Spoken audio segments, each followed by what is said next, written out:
What's up, Ocean? You got Matt here, coach of your Montreal Milotics, bringing you our Week 12 battle for the BBR. Today, we are facing off against Sir Jorge the Great and the San and Eggys, and we are so close to have clinching playoffs.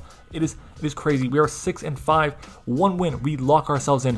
1 loss, we might lock ourselves in. We actually have a chance to still make playoffs, even if we lose. Right now, every single game in the entire league has been played except for 2. This one here and the game between, I believe it's Shea and Dorian. So that game is important. If Shea loses, we make playoffs. We're set. We're going to be fine. If Shea wins, then we actually have a really good shot at making playoffs as well. The only chance we have to guarantee not make playoffs is if we get 6-0'd. If we get 6-0'd, we are out of playoffs 100%. If we lose 5-0, we actually tie in record and differential with JB and his Las Vegas Cinderaces, and we do not play, which means it's probably going to come down to, I guess, a battle between each other, maybe a rock, paper, scissors game. I don't know, but we'll see how it goes. If I lose 4-0, I guarantee finish at least 8th. If I lose 3-0, I finish at least 7th. And if I lose 2-0 or 1-0, I finish 6th or 7th, depending on the differential that Shea has in his win if he gets the win. So yeah, I'm very, very, I guess, happy with how this turned out, considering the ridiculousness that has been this season. This season has been crazy, and there's been tons of amazing moments, but also tons of really shitty moments that I'm not proud of, I'm not happy with. Chokes, hacks, just bad plays from my part all around. But we're getting close. We're getting close to finishing with only 5 losses on the season in a 12-week-long season, with a chance to play against quite a few people that we've already played this season. And we really want to get wins. We really want to go to the finals. I'm confident that I can beat every single team in the entire league. The only team I feel like I'm not prepared to beat is Dai's team. Every single other team, I feel like I can beat. But Dai's, we'll see how it goes. But there's a very unlikely chance, very small chance we do play Dai, and I don't want to play him round 1. I want him to get eliminated right away because I want to have a chance to win the title, and I think he's going to stand in our way. But let's go ahead and jump into it. This is the team builder portion of the video, so let's go ahead and get started. And as always, we start off with our Urshifu here. This Urshifu is really cool because we are not running Surging Strikes again 3 times in this season. We have not running Surging Strikes. That's crazy. Once we ran Liquidation instead of an attack. The other time we ran, I think it was just like, I don't know, Zen Headbutt and, no, it was like Thunder Punch and Ice Punch, I think it was, or something along those lines. And then this time here, we're running actually full-on punch moves. This is where I wish this Pokemon had access to Iron Fist. That'd be absolutely amazing, but it doesn't. It still has Unseen Fist, Thunder Punch, Ice Punch, Fire Punch, and Drain Punch. All the punching moves, we're going to be brutally in this thing, hitting everyone for super effective damage, because with this moveset, with these 4 moves, we hit everything on my opponent's team for super effective damage except for the Passimian. We hit the Jirachi with Fire Punch as well as the Ferroseed. We hit the Togekiss with Ice Punch and Thunder Punch. We hit the Dracozolt with Ice Punch. We hit the Incineroar with Drain Punch, Thunder Punch for the Jellicent, Ice Punch for Noivern, Ice Punch for Eggy, and Ice Punch for the Hippopotas. So I feel like we have a really good opportunity here. We are adamant as well because we can afford to be. Look at my opponent's team. There's a huge gap. It goes from base 80 with the Passimian and the Togekiss all the way up to base 100 with the Jirachi. Crazy, right? I also have webs, so I'm not too concerned about things being Scarf. If they are Scarf, I can pretty much outspeed them, unless it's the Jirachi, of course. But yeah, that is our Urshifu here. We have speed for the base 80s, and with our bulk, I believe there was something with our bulk. No, there was not. Yeah, no, it was just, this is it. We want to make sure we always 2-KO the Jellicent with Thunder Punch. If it ends up being my Urshifu against, I don't know, an Incineroar, he probably goes into Jellicent. So I'm going to fire off a Thunder Punch on the switch, and then I'll be able to guarantee 2-KO it unless it's running leftovers. And yeah, I feel pretty confident about that. So that is our Urshifu. Moving on to our next mon, it is going to be our Mamoswine here. Mamoswine running Earthquake, Ice Go Crash, Ice Shard, and Knockoff with the Chople Berry. Max speed, almost max attack. The reason I'm running max speed is because I need to speed tie the Passimian and the Togekiss. Togekiss will be above webs, so it won't be affected by it. Passimian is likely scarfed, meaning it's going to be a speed tie. So I gotta give myself the best chance of winning it. I can't just go 1 point below, because then if he ends up being max speed, it's gonna be a waste of 200 EVs. No point in doing that, right? We have the Chople Berry though in case we lose a speed tie. If we lose a speed tie, then Chople Berry will pop, we'll live the close combat, which is gonna be huge, and we fire back an Earthquake and the Oko because my opponent's now -1. Very, very big, very valuable there. And yeah, if my opponent ends up being Defiant on Passimian, which in all likelihood he will be Defiant because he has to deal with webs, it's going to be, again, a speed tie. I can then just go in with something else and just get a kill. So I'm not too concerned, honestly, unless he ends up going up against something that's slower than me. So yeah, that's what Mamoswine is here for. There really is no switch in. Like, look at my opponent's team. What wants to switch into this thing? I guess maybe Ferroseed? Maybe, but I have knockoff to get rid of its Violet, meaning it's not going to want to take hits from me. Maybe the Jellicent, but again, knockoff for that. Earthquake's doing a ton, and he needs it for my Urshifu, or he just auto loses. So what's going to come in and take the hit? My answer? Nothing. Our next mon is going to be our Vikavolt here. Now, Vikavolt is very important. In both my mocks, Togekiss did not come. I was told by both Granky and by Liv that Togekiss is a bad mon this matchup. It really is not good. I don't know. We'll see how it goes. But Vikavolt setting up webs without Togekiss being around is huge. Without Noivern being around is huge. Both mons hate to deal with my team. Noivern does not want to deal with priority. Ice Shard does not want to deal with half of my roster because it hits so hard. It's pretty fast. It can just live a hit and then fire back and get a KO on the Noivern. Togekiss as well, same deal. It's gotta be defensive. There's too much offense on my team for it not to be defensive. And if it comes defensive, then I mean, there's just too much that it has to deal with to be good. So I'm hoping that it just doesn't come, because if both of those flying types don't come, I get up webs turn 1 and I win the game. Because with webs up, I can pretty much guarantee that I'll win it. Unless I get flinched to death by a Scarf Jirachi, I should be fine, ideally. With the Aqua Berry, we take tons of hits from my opponent's team. I'll just go run over to my notes real quick because the notes are where it's at. This set, where are you? There you are. Vikavolt has Bulk for Jolly, Life Orb, Hustle boosted Outrage from Dracozolt, or an Adamant Fire Fang. We are also not 2-KO'd by Air Slash from the Togekiss. We have Speed for 12 Speed Executor Alolan form, and we take a Jolly +2 Scarf Passimian's Rock Slide, and that's from Defiant Webs, obviously. And we also take a two Timid Psychics from the Jirachi, and Akka is there specifically for the Incineroar doubles. If it ends up being Incineroar versus Jirachi, I don't have to then make a prediction switch out, and he'll just go for a U-turn. I can just go for a Volt Switch freely as he goes for a Flare Blitz, or I can go for Webs if it ends up being turn 1 or something. And we also take a modest Expert Belt boosted Flamethrower from the Alolan Executor, just in case it is the mascot. It was the first overall pick. I don't know why. He had the chance to get either Urshifu or Melmetal, and he decided to say, I'm just going to go ahead and grab Alolan Executor. Why not? Anyways, moving on. Our next mon is going to be our Roserade here. Roserade is running the Assault Vest this week. The reason for that is because I want to be able to scout things and take hits from things that he wouldn't normally expect, and then just fire off a huge amount of damage to my opponent's team. Looking at it, my opponent has potential special psychic moves like Psychic from Jirachi, which I can then take pretty effectively, fire off a Shadow Ball, do a huge amount of damage. Obviously, just running Calm Mind is not going to be the best for me, but we'll see what it does. Its only form of recovery is Wish, so we'll see if it's going to be able to recover that kind of HP, especially considering I have a Cinderace which outspeeds it. I don't know why he would necessarily bring a Calm Minding Jirachi, so yeah, I'm not too concerned about that. We also hit the Togekiss for super effective damage with the Sludge Bomb. It then can't OHKO me from full with Air Slash because I am Assault Vest. Also, if it outspeeds me, then I'll know for a fact that it is Scarf because I outspeed base 80s. Noivern, I actually live a Hurricane as well from that thing. Very, very useful, very valuable to make sure I have that. We have speed for the Togekiss and Passimian, like I had said. And what else is there? We also take a Jolly Hustle boosted Dragon Claw from the Dracozolt, or a Scarf Bolt Beak from the Dracozolt as well, and we're not OHKO'd by Hurricane after Rocks from the Noivern because of our Assault Vest. Moving on, our next mon is going to be our Porygon Z here with Tri-Attack, Shadow Ball, Substitute, and Recover. Really weird set. In both my mocks, I had not clicked Shadow Ball, or not clicked Substitute and Recover once. I just didn't. Why? Well, it just never came up. Never did. Why? Because Tri-Attack and Shadow Ball are so freaking good in this matchup. My opponent's team hates dealing with them. Mostly Tri-Attack is there for everything bar the what's it called? The, oh my god, I'm trying to think of the name of it. The Jellicent and the Jirachi. Everything else will not appreciate a Tri-Attack. I guess even the Ferroseed as well, but I have sub for that, and I can kind of just sub-stall a bit and just annoy the thing like crazy, Shadow Ball it over and over and over, and we'll see what happens there. That's why we have the Porygon Z here. Porygon Z has speed for the base 80s as well, and like I said, coverage is everything for neutral or better because it's Ghost and normal coverage. It hits everything. Yeah. Our next mon and our final mon is it going to be Cinderace? Because Cinderace has come to every single battle so far this season. It's not. Cinderace will not be coming to this battle. Why? Because Cinderace is god-awful here. It's so freaking bad. Yes, there are moments where it's really good, but it's also not. He has a Togekiss that can likely be Scarf and outspeed us and flinch us to death. Same with Jirachi and Iron Head or Zen Headbutts. He's got a Dracozolt, which is resisting our Fire-type moves. He's got an Incineroar with Intimidate. It also resists our Fire-type moves. Jellicent resists Fire-type moves. Noivern resists Fire-type moves, outspeeds me, and fires off a Hurricane. Then you have Passimian, outspeeds me because it's likely going to be Scarfed, kills me with close combat. Executor, whatever.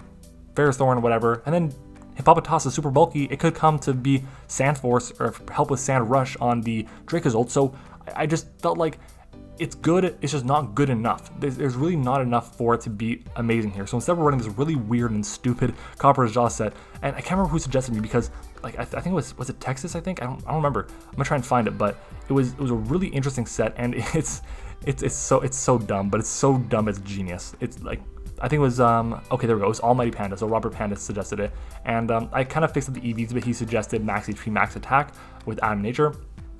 I kind of went crazy with the EVs. It's really funky. So yeah, this Raj takes a plus, or at +1, takes a Bolt Beak from the Jolly Life Orb Dracozolt. So that's if I get my curse up, I get the +1. Life Orb Dracozolt will not kill me with Bolt Beak. I can fire off an Earthquake and get the KO on that thing. We also take 2 Timid Flamethrowers from a non-boosted Noivern. We have speed for the Hippopotas at neutral. That's why we have the 20 EVs in speed there. Didn't really need the rest of them. They would mostly just go into attack, which like it's not that much of a difference, so why bother? We then have the rest put into our attack. That's why we have the Adamant Nature and the 28 EVs in attack there. The Rossberry is there because we want to make sure that we are not going to be getting burnt. Rossberry will make it so that if we do get burnt by something like the Will-O-Wisp from the Jellicent, it will cure our burn, specifically for that. Now, there's 2 problems with this. One, if the Jellicent decides to go for Strength Sap, then I'm screwed. I really can't do anything about it because my whole thing is he's going to burn me, and then I'll Power Whip once I'm no longer burnt. I'm good to go. Strength Sap bypasses that. At neutral, I'm not doing anything to a Jellicent at all. So yeah, what's the point, right? It's tough. It's a really weird matchup for everything bar my first 5 months. After that, I just felt it was really tough to bring absolutely anything to my matchup here. So this set should be doing decently here. With Heavy Slam, we hit everything for fantastic damage, unless it's the Jellicent or the Incineroar or the Jirachi. We basically just fire off our coverage moves and we're good to go there as well. And yeah, that is our Cabrajal. These are our 6 mons for the battle today. Let me know what you guys think about this team down in the comments down below, and I will see you guys in a second with the battle. Alright everyone, welcome back. I am here, unfortunately, I'm from the future. This is future Matt because my file footage got corrupted, so I couldn't actually have my live comm, which sucks, but you see he brought the Noivern, Jirachi, Dracozolt, the Jellicent, Passimian, and the Ferroseed. I'm leading off here with my Vikavolt. It is my best lead because he only has 1 Defogger, and he may not even want to run Defog on it, and that's the Noivern. And I really can use getting up webs. You guys know what items he has on his team right now, unfortunately, so there's no surprises there. But I am really worried about a couple things. Number 1, I'm worried about the Jirachi, I'm worried about the Dracozolt, I'm worried about the Passimian. Those are my biggest threats to my team. Looking at it, we do see he does have the Defog, but I think I'm just going to go straight for my webs here. That's my best play. So I actually click webs here, I see he clicks Air Slash, and he will outspeed me, of course, and he goes and fires off that Air Slash and does a good chunk of damage, and what do you know, he flinches me. So it's really unfortunate. It forces me to go for a Defog here, not a Defog, a Roost here, which is what I do. Is he goes for a Flamethrower, popping my Occa Berry, doing not too much damage, to be honest. Looking at the damage he does, it kind of tells me he doesn't have that much offensive investment. So we get back to basically full, and at this point in time, I'm pretty much stuck. I can't afford to get flinched again, because if I get flinched into a Flamethrower, it's game over. Like, I lose my web setter, and I'm in a really bad spot. So I decided I'm going to pull a switch and go hard into my Mamoswine here, as I expect him to go for an Air Slash or a Flamethrower. Regardless, Flamethrower, only if it burns me, that's when it's a bad thing, but if it doesn't burn me, then I'm in a really good position. So I double out into my Mamoswine here, and he's going to end up going for the Flamethrower here, which should do a good chunk of damage to us. But again, we are thick fat, so we take this pretty well. Unfortunately, he does crit me. So 2 turns in, basically, and he's already got a flinch and a crit on 2 moves that are important. And I really need the HP on my Mamoswine to be able to take the close combat from the Passimian with my Chople Berry. Anyways, over here, obviously, he's going to be fearing the Ice Shard, so I make the play and I go for a knockoff. Knockoff is what I'm definitely thinking, because on the off chance he goes into the Jirachi, which he looks like he's thinking about doing right now, the Jellicent, even the Passimian or the Ferroseed, I will then you'll be able to get rid of an item, hit it super effectively, or get rid of an Eviolite on the Ferroseed. And he does go into Spike the Ferroseed, which is nice because I get to fire off the knockoff, getting rid of its Eviolite, meaning it's not going to be able to take hits at all. And looking at the damage, we do a huge amount of damage, and it's because we crit him back. Our crit really did not matter that much at all, but it is what it is. Like I'll say his crit was a bit bigger than mine, but the crit there will still be important. Now at this point, I'm going to switching out. I have to. My opponent could definitely go for either one of his stabs, whether it's a Gyro Ball or it's a, I don't know, Bullet Seed or whatever the case may be. So I'm going to switch out and go hard into my Vikavolt. I resist his dual stabs, and I can then get up my webs very freely and Bug Buzz this thing and really force it in a tough position. If he is not running Volt Absorb on his Dracozolt, then my Vikavolt actually just goes in. And that's great because I can just U-turn or Volt Switch around on his entire team. He's not going to want to stay in with a Jellicent, with a Ferroseed, with a Passimian locked into close combat. So I feel very confident about that, as he does fire off the Gyro Ball, doing pitiful damage to me. and I can freely get up my webs here, as I imagine he's just going to get up a layer of spikes or a rock, which I was kind of expecting. And I'm looking at my team, I think he'd be better off getting up a spike, to be honest. He knows that I'm not boots on my Vikavolt, especially now that my item's gone. I think spike is just a little bit better against my roster than the rocks are, because he manages to hit my Copperajah, my Urshifu, and my, I think that's it actually, for more than just resisted damage that the rocks would do. So the webs come out and he's going to fire off his stealth rocks here. I'm not too concerned about that. I have my webs up, and again, my team isn't so worried about rocks. They're more worried about spikes, and I know his team is very worried about webs, and he needs to make sure webs are gone. So I go for the Bug Buzz here, and we're actually just going to flat out Oko this thing, which is amazing. No crit there at all, so it means he probably was very physically defensive, so I guess that crit on Mamoswine did end up mattering. I think he went for a Leaf Seed there, or a Spike. If he got for a Leaf Seed, that would have been kind of problematic, but I would just be able to Volt Switch out and be fine there, as he will now go into the Noivern here. Now again, my play is to Volt Switch out. I am very confident he's going to go for a Defog here. If he attacks me, so be it. I can pretty much break through anything. I'll take a Flamethrower, I switch out, and then I can go into something else. I really don't need my Vikavolt around for anything else unless the webs are gone. And now that his Ferroseed is gone, so I should probably get rid of the Ferroseed on the screen. There it is. Yeah, so I feel very confident that if I do need to bring my Vikavolt back in, it'll be because webs are gone. But he goes for the Air Slash here, doing a good chunk of damage to me, and of course, he flinches me again. And that's really unfortunate, because now I have to just go for a Volt Switch. I have to. So I go for the Volt Switch here, as he will now take this opportunity to defog, which is kind of what I expected. And the good news is I still have this Vikavolt around as a way to just be, I guess, a resist to fighting for the Passimian. It will be able to come in on the Jellicent pretty comfortably, take any hit, and then go for my webs again. So thankfully, we don't get completely punished by it, but we do end up getting hurt a little bit by the Air Slash there. Obviously, I have a very free switch into my Mamoswine, but I'm going to make a big boy play here, and I'm going to make him think I am Choice Scarf on my Porygon Z. You guys know I'm leftovers on this set, and I'm going to go for a Shadow Ball, expecting an incoming Jirachi or an incoming Jellicent, and that's a very strong play in my opinion, because it really has no drawback. I'll be doing a ton of damage to the Noivern. He might think I'm Scarfed and try attack with Oko this thing. So he has to switch out. He needs this thing around as long as my Vikavolt is around. So he switches out, but he goes into the Passimian, which is very fortunate. And I'm really praying that he does not get a special defense drop, because that would be the worst case scenario, because it gives this thing +2. Thankfully, it's not a +2.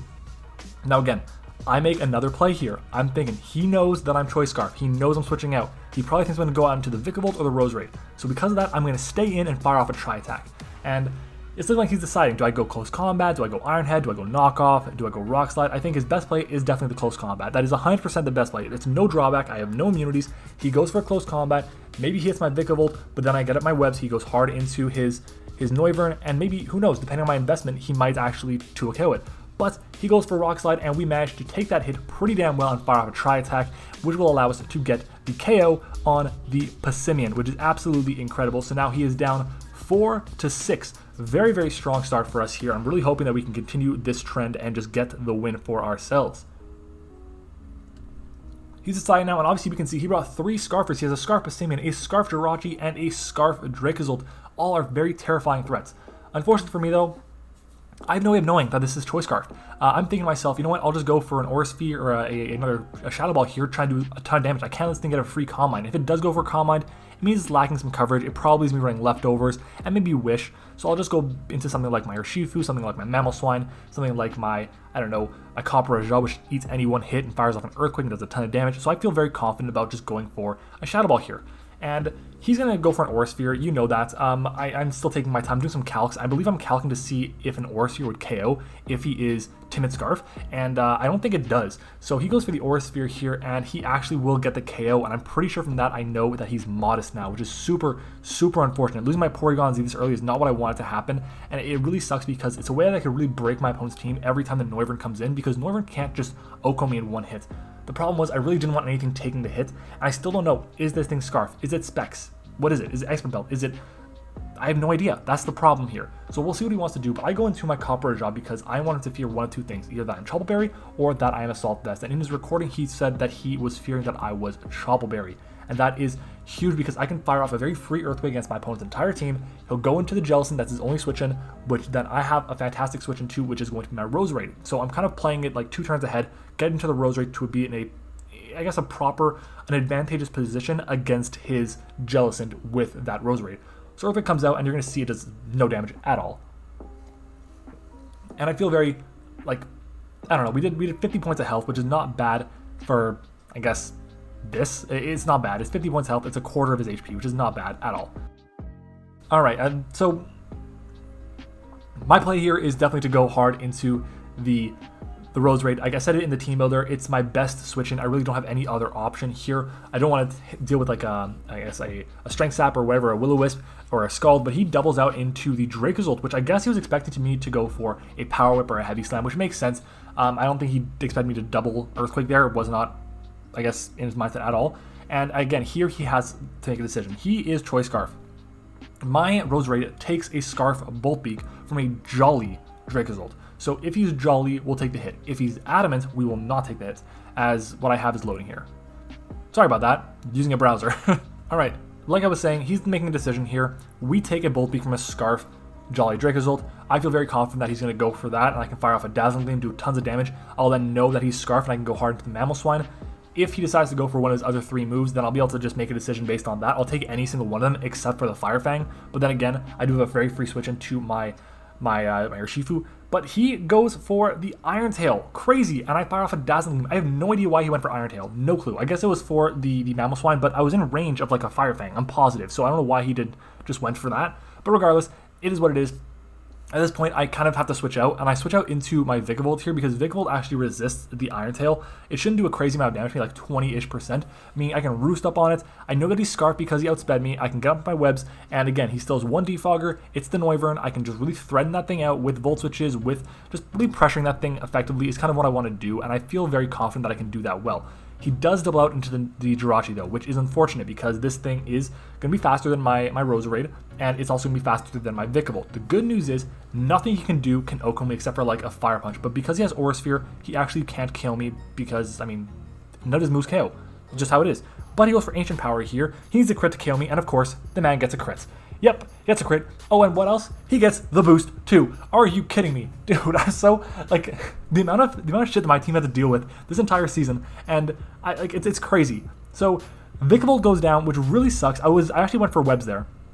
Webs are more important. If he got the boost, I mean, so be it. He's locked into what is it called? To Ancient Power, so I have a very free switch into my Copperajah here as I get rid of the Vikavolt on screen, and I could just go for an Earthquake.